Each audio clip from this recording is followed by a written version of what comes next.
नमस्कार दोस्तों, आज मैं आपको नित्य नियम से सुनी जाने वाली 5 कहानी सुनाने जा रही हूँ। पहले सुनते हैं धर्मराज जी की कहानी। प्रेम से बोलिए धर्मराज जी की जय हो। बहुत समय पहले की बात है। किसी गांव में एक बुढ़िया माई अपने बेटे बहू पोते पोतियों के साथ रहती थी। भगवान की कृपा से बुढ़िया माई के अन्न धन और सुख की कोई कमी नहीं थी। बेटे बहुएं बुढ़िया माई को पूरा मान सम्मान देते थे। बुढ़िया माई अपना पूरा समय पूजा अर्चना में व्यतीत करती थी। हर रोज मंदिर जाती, पूजा पाठ करती, घर पर बैठकर भजन कीर्तन करती थी। बुढ़िया माई अपने जीवन में कई बार धर्मराज जी के कहानी का नियम निभाया, धर्मराज जी के नाम पर उद्यापन करी। एक दिन बुढ़िया माई का छोटा बेटा बोला, माँ तुम भगवान की इतनी पूजा पाठ करती हो, भगवान का आशीर्वाद भी तुम पर है, उनकी कृपा से अपने घर में किसी भी चीज की कोई कमी नहीं है, फिर भी तुम हर समय पूजा पाठ में क्यों लगी रहती हो। बुढ़िया माई बोली, बेटा प्रभु की कृपा से मेरे पास सब कुछ है, बस एक ही इच्छा है कि धर्मराज जी महाराज जी के दर्शन हो जाए और यह देह छूट जाए। माँ की बात सुनकर बेटा हंसने लगा और बोला, माँ भगवान ऐसे नहीं मिलते, उन्हें पाने के लिए घर बार छोड़ना पड़ता है, जंगलों में घूमना पड़ता है, साधु संतों का संग करना पड़ता है, तब कहीं जाकर भगवान के दर्शन होते हैं। ऐसे घर में रहते हुए भगवान के दर्शन नहीं होते। छोटे बेटे की बात बुढ़िया माई के मन पर ऐसा प्रभाव पड़ा कि बुढ़िया माई अगले ही दिन अपने घर से पैदल ही चल दी। भगवान को भजती गईं और चलती गईं। चलते चलते उन्हें रास्ते में एक और बुढ़िया माई मिली। वह उनसे पूछने लगी, बहन भगवान का भजन करते हुए कहाँ जा रही हो? तो वह बोली, भगवान के दर्शन करने जा रही हूँ। तो दूसरी बुढ़िया माई बोली, अच्छा मंदिर जा रही हो? वह बुढ़िया माई बोली, नहीं मंदिर नहीं जा रही हूँ, मैं साक्षात प्रभु के दर्शन करने जा रही हूँ। तब दूसरी बुढ़िया माई बोली, मैं भी चलूँ तुम्हारे साथ? तो वह बोली, चलो। अब वह दोनों बुढ़िया माई भगवान का भजन करते हुए चलती जा रही थीं। कुछ दूर पर उन्हें एक और बुढ़िया माई मिली। वह भी पूछने लगी, कहाँ जा रही हो? तो वह बोली, हम तो भगवान के साक्षात दर्शन करने जा रहे हैं। वह उनके साथ चल दी। अब तीनों बुढ़िया माई भगवान का भजन करते हुए चलती जा रही थीं। धर्मराज जी स्वर्गलोक में बैठे बैठे तीनों बुढ़ियाओं को देख रहे थे। यह तीनों बुढ़ियाएं मेरा भजन कर रही हैं, मेरा दर्शन करना चाहती हैं और स्वर्गलोक के सुखों को भोगना चाहती हैं। चलकर इनकी परीक्षा लेनी चाहिए। परीक्षा लेने के लिए भगवान उनके रास्ते में सोने की मोहरों से भरा एक थैला गिरा दिया। पहली बुढ़िया माई भजन करते हुए आगे निकल गईं। दूसरी बुढ़िया माई भी अपने ध्यान में मग्न थीं। उनकी भी नजर थैला पर नहीं पड़ा। तीसरी बुढ़िया माई का पांव मोहरों की थैली पर पड़ा। उन्होंने थैली उठाकर देखा कि इतनी सारी सोने की मोहरें। तीसरी बुढ़िया माई ने मोहरों की थैली उठाई और बोली, मुझे तो भगवान ने धन दे दिया, अब मुझे कुछ नहीं चाहिए। वह थैला लेकर अपने घर की ओर चल दी। यह देखकर भगवान हंसने लगे। कुछ दूर चलने पर धर्मराज जी ने सोने की ईंट गिरा दी। पहली बुढ़िया माई को ईंट से ठोकर लगी, लेकिन उन्होंने ध्यान नहीं दिया। वह आगे निकल गईं। दूसरी बुढ़िया माई को भी ठोकर लगी तो उन्होंने देखा, अरे यह तो सोने की ईंट है। उन्होंने ईंट उठा ली और वहां से वापस अपने घर को चल दिया और बोली, जब भगवान ने धन दे दिया है तो बन बन घूमने से क्या फायदा। अब पहली बुढ़िया माई भजन करते हुए जा रही थीं। बार बार भगवान को पुकारते हुए जा रही थीं और दर्शनों की प्रार्थना करते हुए जा रही थीं। इस बार धर्मराज जी ने हीरे मोतियों के ढेर पर बुढ़िया माई को गिरा दिया। बुढ़िया माई ने देखा इतने सारे हीरे मोती, लेकिन उनके मन में लालच नहीं आया। वह बोले, हे प्रभु, बहुत सस्ते में पीछा छुड़ाना चाहते हैं। ऐसा कहकर भगवान का नाम जप करती हुई वह आगे चल दी।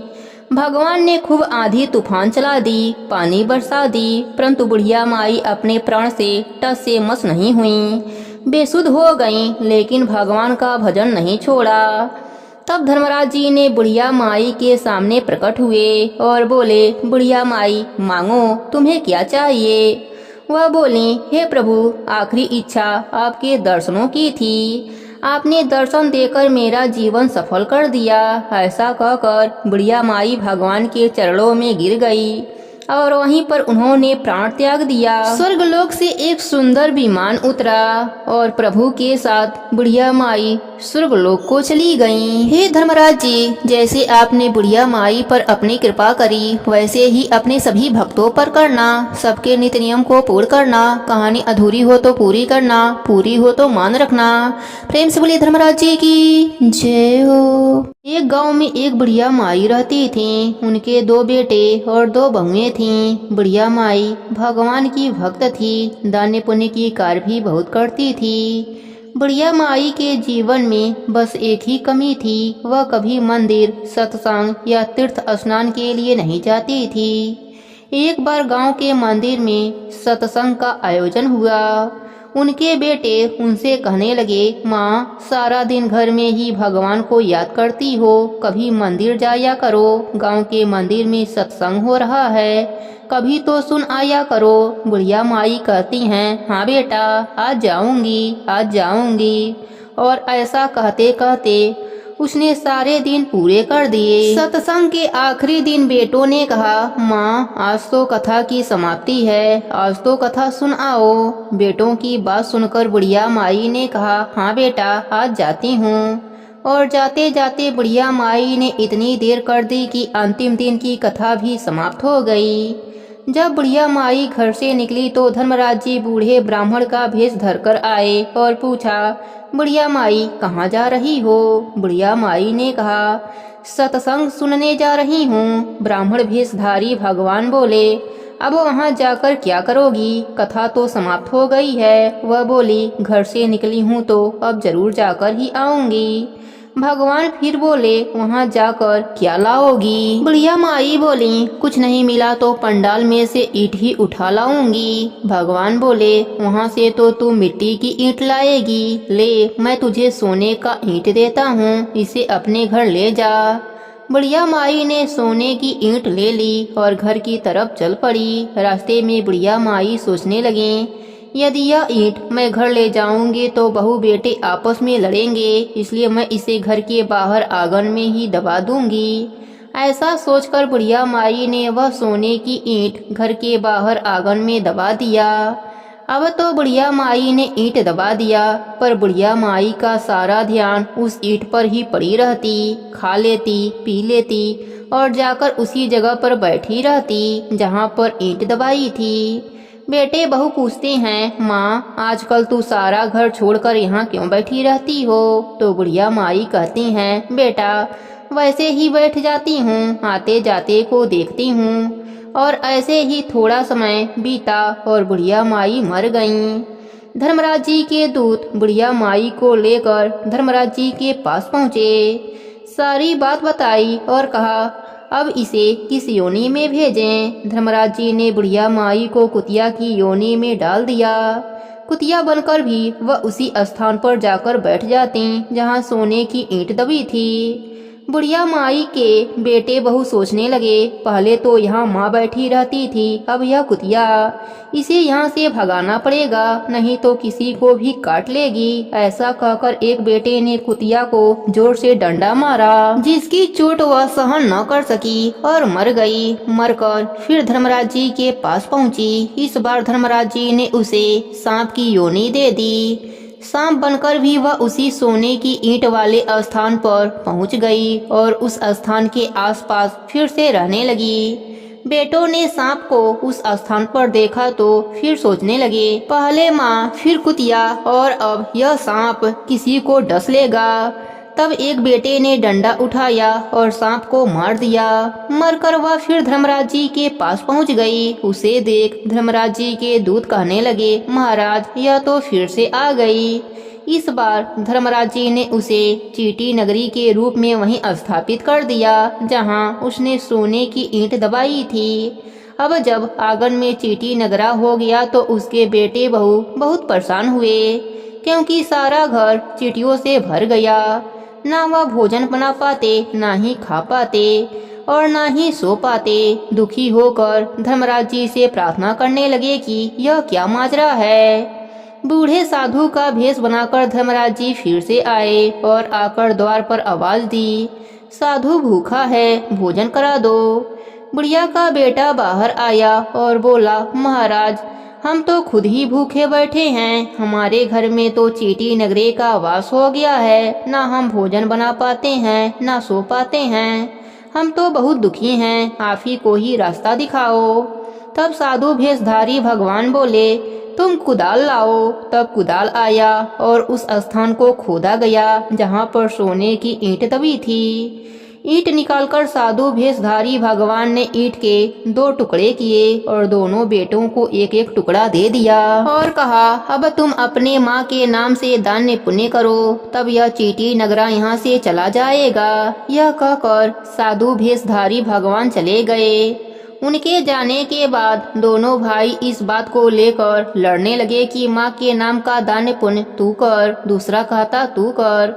दोनों में से किसी ने भी कुछ दान पुण्य नहीं किया, इसलिए चीटी नगरी ज्यों का त्यों बना रहा। उनका घर में रहना बहुत मुश्किल हो रहा था। ना खा पाते थे, ना ही पी पाते थे और ना ही सो पाते थे। कुछ समय के बाद धर्मराज जी फिर से साधु का रूप धरकर उनके द्वार पर पहुँचे और भोजन के लिए पुकारने लगे। बुढ़िया माई के दोनों बेटे बाहर आए और बोले, महाराज हमारे घर की हालत तो वैसे ही है, यह चीटी नगरा ज्यों का त्यों बना हुआ है। साधु ने उन्हें कहा, जाओ जो ईंट के 2 टुकड़े मैंने तुम्हें दिया था उसे लेकर आओ। दोनों ने सोने की ईंट लाकर साधु बाबा को दे दिया। तब साधु रूपधारी भगवान ने उनमें से एक एक टुकड़ा और किया और कहा, अब इसे बेचकर जो धन तुम्हें मिले उसे अपने माँ के नाम से लगाओ, दान पुण्य के कार्य करो। इस चीटी नगरे पर दाना डालो, शक्कर आटा डालो। यदि ऐसा नहीं करोगे तो तुम्हारी माँ की मुक्ति नहीं होगी और यह चीटी नगरा ऐसा ही बना रहेगा। तब दोनों बेटों ने अपने माँ के नाम से दान पुण्य का कार्य किया। चीटी नगरे में आटा शक्कर डाला, दाना डाला और देखते ही देखते वह चीटी नगरा वहाँ से चला गया। बुढ़िया माई को मुक्ति मिल गई और अपने बेटे बहुओं को आशीर्वाद देती हुई प्रभु के धाम को चली गई। इस प्रकार आपके घर में जब भी कोई पीड़ा संकट आए, आर्थिक परेशानी आए, कर्ज की समस्या हो, घर में बरकत ना होती हो तो चीटी नगरे में नियम से 7 दिन शक्कर मिला आटा डालें, अवश्य लाभ होगा। और इस कथा को सुने। 7 दिन के बाद आपके सारे बिगड़े काम अच्छे हो जाएंगे, घर में बरकत होने लगेगी। प्रेम से बोलिए धर्मराज जी की जय हो। प्रेम से बोलिए पार्वती माता की जय हो, भोलेनाथ की जय हो। बहुत पुरानी बात है। एक नगर में एक सेठ सेठानी रहते थे। उनकी एक पुत्री थी, वह बहुत चंचल थी। वह एक दिन अपने सहेलियों के साथ खेलते खेलते एक मंदिर में जा पहुंची। वहां पर कुछ औरतें अमर सुहाग की कहानी सुन रही थीं और भगवान भोलेनाथ और माता पार्वती की पूजा अर्चना कर रही थीं। उसने भी ध्यान से उस कहानी को सुना और वहां बैठी औरतों से पूछा कि यह आप सब क्या कर रही हैं। तब उन औरतों ने कहा कि हम भोलेनाथ और माता पार्वती की पूजा अर्चना कर अमर सुहाग की कहानी सुन रहे हैं। वह इतनी चंचल थी कि यह सुनकर उसके मन में भी अमर सुहाग का व्रत करने की इच्छा जागृत हुई। वह लड़की अभी कुंवारी थी, लेकिन उसने मन में ठान लिया कि मैं भी इस व्रत को करूंगी और अमर सुहाग के नेम की कहानी सुनूंगी। कुछ दिनों तक लगातार उसने अमर सुहाग की कहानी सुनी, लेकिन अपने चंचल मन के कारण कुछ दिनों के पश्चात वह भूल गई। धीरे धीरे विवाह योग्य हुई तो उसके माता पिता ने उसका विवाह एक सुंदर योग्य वर के साथ करा दिया। ससुराल बहुत ही संपन्न था, घर में किसी प्रकार की कोई कमी नहीं थी। धन धान्य से सभी कुशल थे। धन्य धन से उसका घर भरा था। लेकिन शादी के अगले दिन ही उसके पति की मृत्यु हो जाती है। जब गांव वाले उसके पति के शव को जलाने के लिए ले जाते हैं तो वह अपने पति के शव को ले जाने नहीं देती है और कहती है, नहीं, मैं अपने पति के शव को कहीं भी ले जाने नहीं दूंगी। सभी गांव वाले और घर वाले उसे बहुत समझाते हैं कि यह तो भगवान की माया है, इसको कोई नहीं झुठला सकता। जो व्यक्ति चला जाता है वह वापस कभी नहीं आता है। लेकिन वह हट पकड़ लेती है और अपने पति के शव को नहीं जाने देती। वह अपने सासू माँ से कहती है कि आप मेरे पति का शव मुझे दे दीजिए और मुझे गांव के बाहर एक कुटिया बनवा दीजिए। मैं वहाँ पर अपने पति के साथ रहूंगी। ससुराल वाले उसे पागल समझते हैं, लेकिन उसके जिद के आगे उनकी एक न चलती और वह गांव के बाहर उसके लिए एक कुटिया बनवा देते हैं। वह उसी कुटिया में अपने पति के शव के साथ रहने लगती है। रोजाना सुबह उठकर शव की साफ सफाई कर उसके पास ही भूखी प्यासी बैठी रहती है। ससुराल वाले बचा खुचा कभी कभार खाना भिजवा देते थे तो वही खाकर उसका गुजारा चल रहा था। वह बैठी बैठी अपने भाग्य को कोसती है और माता पार्वती से विनती करती है, आखिर मुझे किस बात का दंड मिला। उसके इस करुणा भाव से माता पार्वती प्रकट होकर उससे कहती हैं कि पुत्री, तूने जो अपने चंचल स्वभाव के कारण अमर सुहाग की कहानी का संकल्प लिया था, उसे पूरा किए बिना बीच में छोड़ दिया था। यह उसी का परिणाम है कि तेरा पति भी तुझे बीच में ही छोड़कर चला गया है। वह माता पार्वती से इसके लिए क्षमा मांगती है और इसका उपाय पूछती है। तब माता पार्वती उससे कहती हैं कि तू फिर से अमर सुहाग व्रत का संकल्प ले और नियमित रूप से कहानी सुन। शाम को दीपक जलाना, एक टाइम भोजन करना, इससे तेरा पति पुनः जीवित हो जाएगा। ऐसा कहकर माता पार्वती अंतर ध्यान हो जाती हैं। वह ऐसा ही करती है। वह 1.25 महीने का व्रत करने का नियम लेती है। रोजाना सुबह उठकर नहा धोकर व्रत धारण कर माता पार्वती और भोलेनाथ का पूजा अर्चना करती है, व्रत करती है और अमर सुहाग की कहानी सुनती है। शाम को दिया जलाती है और एक समय भोजन करती है। माता पार्वती की कृपा से एक दिन उसका पति जीवित हो जाता है। वह बहुत ही प्रसन्न होती है। उसी दिन उसकी ननद उसको खाना देने के लिए आती है तो वह देखती है कि भाभी किसी से बातें कर रही हैं। तो वह अंदर झांक कर देखती है तो उसका भाई जीवित हो चुका है। वह बहुत खुश होती है और दौड़ते हुए अपने माँ को यह समाचार सुनाती है। पूरा परिवार बहुत खुश होता है और सब दौड़े दौड़े आते हैं तो देखते हैं सच में उनका पुत्र जीवित हो चुका है। वह अपने बहू से इसका कारण पूछते हैं तो वह सब कुछ बताती है। सभी लोग माता पार्वती की जयकारा लगाते हैं। वहीं पर अमर सुहाग व्रत का उद्यापन करती है। सुहागन स्त्रियों को सुहाग पिटारी देती है, कहानी सुनती है और सुनाती है। हे माता पार्वती, जैसे आपने सेठ की बेटी को अमर सुहाग का वरदान दिया, वैसे ही आपकी कहानी कहने वाले, सुनने वाले और हुंकारा भरने वालों को भी अमर सुहाग होने का वरदान देना। प्रेम से बोलिए पार्वती माता की जय हो, भोलेनाथ की जय हो। एक गांव में एक शंभू नाम का व्यक्ति रहता था। वह गणेश भगवान का परम भक्त था। गणेश भगवान की भक्ति उसे पिता से विरासत में मिली थी। वह रोज प्रभु को भोग लगाता, आरती करता, उसके बाद ही वह कुछ खाया करता था। गणेश भगवान की उसके ऊपर विशेष कृपा थी। उसके घर में किसी भी चीज की कमी न थी, केवल उसकी पत्नी को छोड़कर। उसकी पत्नी का नाम तो था शांति, पर वह बिल्कुल अशांति थी। उसे भगवान का पूजा पाठ करना पसंद नहीं था। वह रोज सुबह शंभू पर चिल्लाती और एक बात कहती कि क्या शोर मचा रखा है, रोज घंटी और शंख बजा बजा कर पूरा गांव इकट्ठा कर लो। वह बहुत समझाता, पर वह कहाँ समझने वाली थी। एक दिन शंभू को किसी काम से बाहर जाना पड़ा। उसने अपने पत्नी से बड़े प्रेम भाव से बोला, शांति सुनो, मुझे एक दिन के लिए बाहर जाना है। इतना सा काम कर देना कि प्रभु के भोग का ध्यान रख देना, नहीं तो मेरे प्रभु भूखे ही रह जाएंगे। शांति ने अनमने मन से बात सुनी। जब शंभू चला गया तो उसे एक उल्टी चाल सूझी। उसने सोचा, यदि गणेश भगवान को ही घर से बाहर निकाल दूं तो रोज रोज की आरती, पूजा, भोग और शोर शराबे का झंझट ही खत्म हो जाएगा।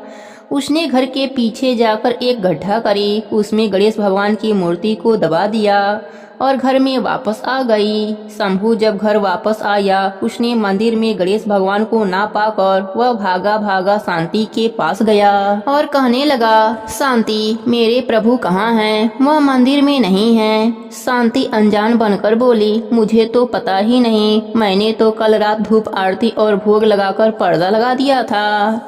शंभू पागलों की तरह गणेश भगवान को पूरे घर में खोजा। उसे मन ही मन पता था कि यह काम शांति का ही है। उसे ही मेरी पूजा पाठ करना पसंद नहीं है। उसने शांति से कहा, शांति, यदि मेरे प्रभु नहीं मिले तो मैं खाना पीना सब छोड़ दूंगा।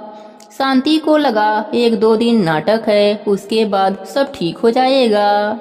शंभू को रोते बिलखते 7 दिन हो गए। वह शांति से बोला, शांति, मुझे पता है तुम्हें ही मेरी पूजा पाठ करना पसंद नहीं है। मेरे गणेश भगवान की प्रतिमा को तुमने ही कहीं छिपाया है। यदि मुझे मेरे गणेश भगवान नहीं मिले तो मैं कुएं में कूदकर अपनी जान दे दूंगा। अगर शांति मुंह खोलती तो उसका पूरा झूठ पकड़ा जाता, इसलिए वह बोली, आप मुझ पर यूं ही शक करते हैं। मुझे सच में कुछ नहीं पता। ज्यादा प्यार आ रहा है तो मैं नया प्रतिमा लेकर आती हूँ। पर शंभू को वही प्रतिमा चाहिए थी। शोरगोल सुन करके गांव के लोग इकट्ठा होने लगे। शंभू की व्यथा भगवान भी देख रहे थे। वह भी अपने भक्त के पास जाने के लिए बेचैन थे।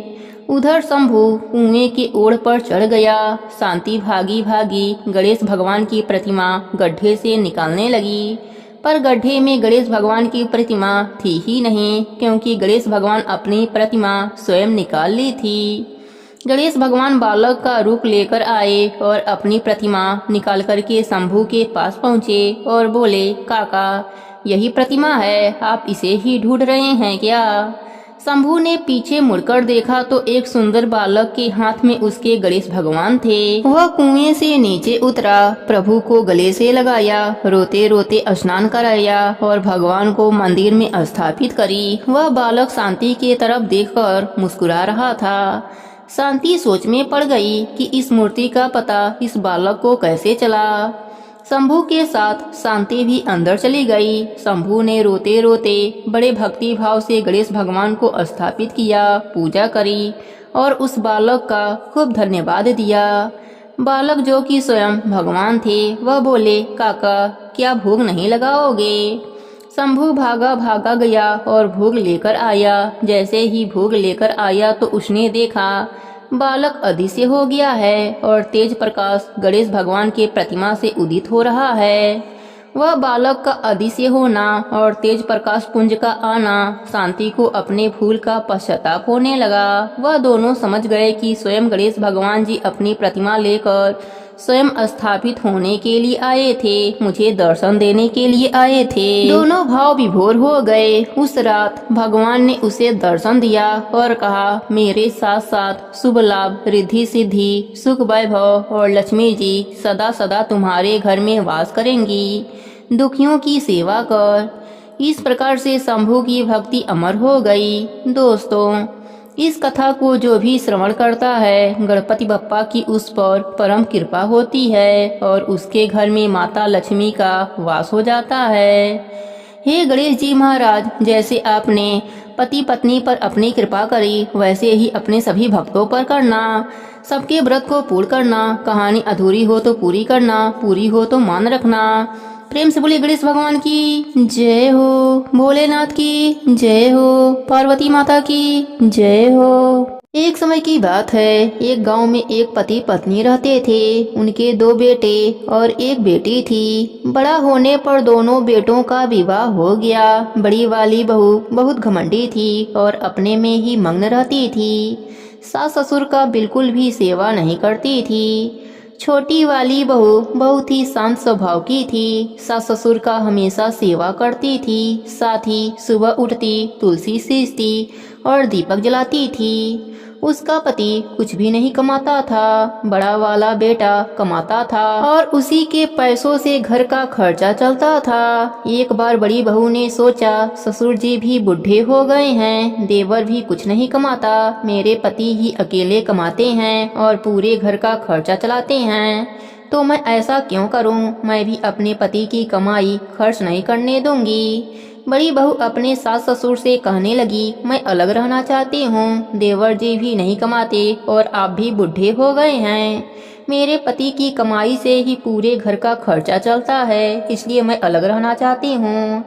बड़ी बहू ने घर का बंटवारा करा दिया। घर का जो भी अच्छा सामान था वह अपने हिस्से में ले लिया और जो भी टूटा फूटा सामान था वह छोटी बहू के हिस्से में दे दिया। सास ससुर और ननद को भी छोटी बहू के हिस्से में दे दिया। पक्के मकान का अच्छा वाला हिस्सा ले लिया और टूटा फूटा हिस्सा छोटी बहू को दे दिया। छोटी बहू बोली, मैं आपके बंटवारे से सहमत हूँ, बस एक काम और कर दीजिए, आपके हिस्से में जो तुलसी का पौधा है या तो मुझे दे दीजिए, नहीं तो मुझे वहाँ रोजाना आकर पूजा करने की अनुमति दे दीजिए।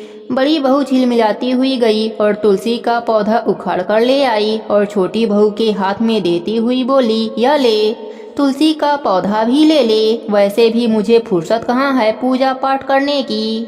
ऐसा करने पर लक्ष्मी माता छोटी बहू के पीछे पीछे उसके साथ चली गईं। बड़ी बहू के घर से लक्ष्मी माता चली गईं और छोटी बहू के घर पर लक्ष्मी माता का वास हो गया, क्योंकि लक्ष्मी माता तो तुलसा के पौधे में ही विद्यमान रहती हैं। अतः तुलसी का पौधा छोटी बहू के पास आ गया था।